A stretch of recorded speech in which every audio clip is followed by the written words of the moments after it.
I live alone. Always have. I work remotely, which means I spend a lot of time inside sometimes days without leaving the apartment. That can mess with your head a bit. You lose track of time, of sunlight, of people. At first, everything felt normal.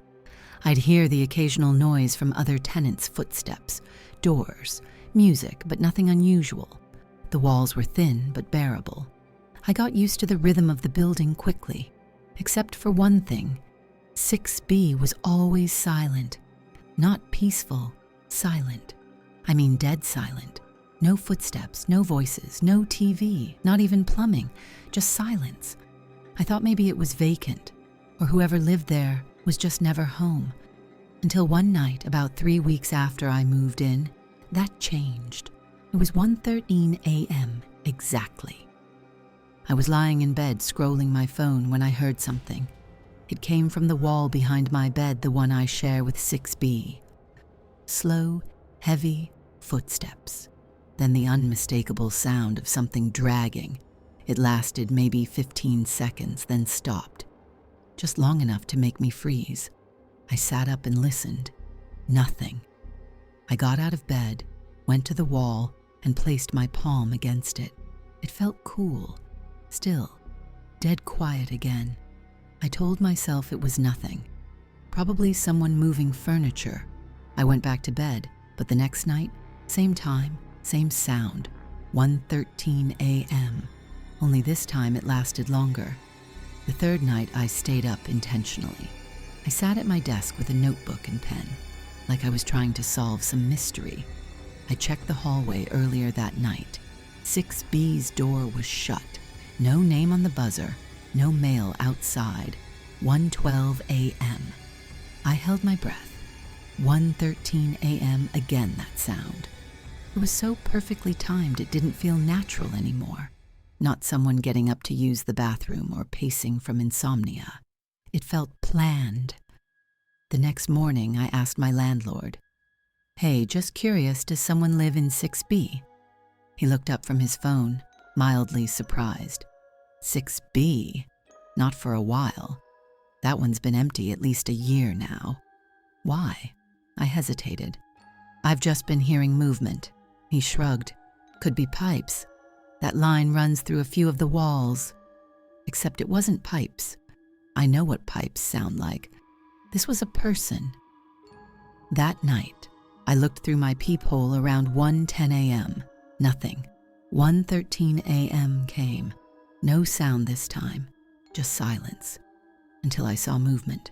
From the peephole, a man stepped into the hallway, slowly and silently. He wore dark clothes, thin, pale skin. He didn't knock, didn't move toward any door. He just stood in front of my door, staring at it. And he didn't blink, not once. I watched him for over a minute. He stood completely still, almost like he knew I was watching. Then, without warning, he turned around and walked back into 6B, and the door which had been closed earlier was now open. The next morning, I marched straight to the landlord's office. "I saw someone go into 6B last night," I said. "You told me it was vacant." He looked at me, genuinely puzzled. "It is. No one's rented it." "Then someone has a key, because I watched them walk in." He scratched his head. "We keep the only copy. Look, I'll check it myself." Later that day, he called me. I checked 6B, still locked, still empty, nothing there. I didn't believe him. So I started staying up every night, waiting, watching. And every single night at 1:13 a.m., I either heard the noises or saw him, sometimes pacing in the hallway, sometimes just standing, never blinking, never speaking. One night I couldn't take it anymore. I waited by my door with a kitchen knife in hand. At exactly 1:13, I heard the dragging sound again, this time from the hallway, not the wall. I opened the door a crack and peeked out. No one there.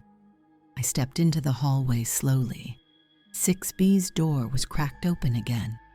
I approached it, heart pounding so loud I could barely hear.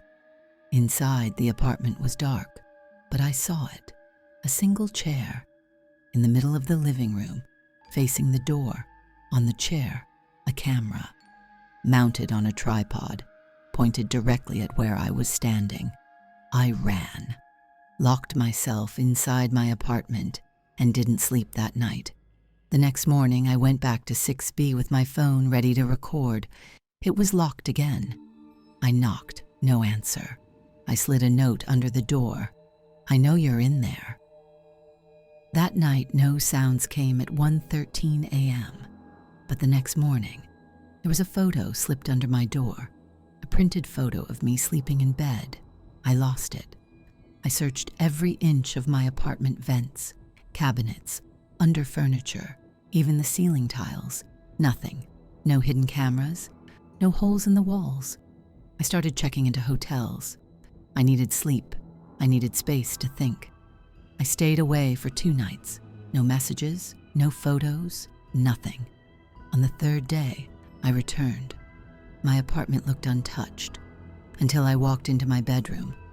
Above my bed, written in thin, scratchy black ink, "I missed you."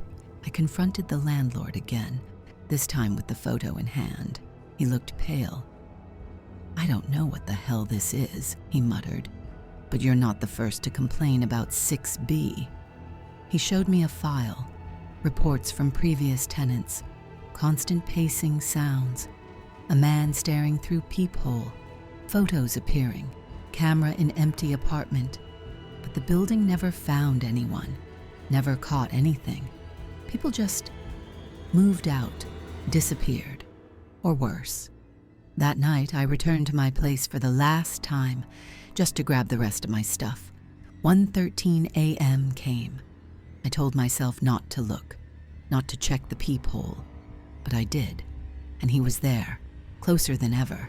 His face filled the peephole, mouth slightly open, eyes wide, unblinking, and then he smiled.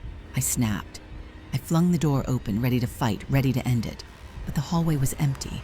No footsteps, no doors, no one. Except on my doormat, a USB stick. Inside it, dozens of video files, all from different nights, all of me sleeping, from different angles. I moved the next day. New city, new apartment, new phone number. I didn't tell anyone where I went. For a few weeks, everything felt normal again. I started sleeping, started laughing again, until yesterday. I got a message on my new phone. No number, no name, just a single image. Me, in bed, last night, and in the dark corner of the room, just behind the curtain, a face, pale, still, unblinking.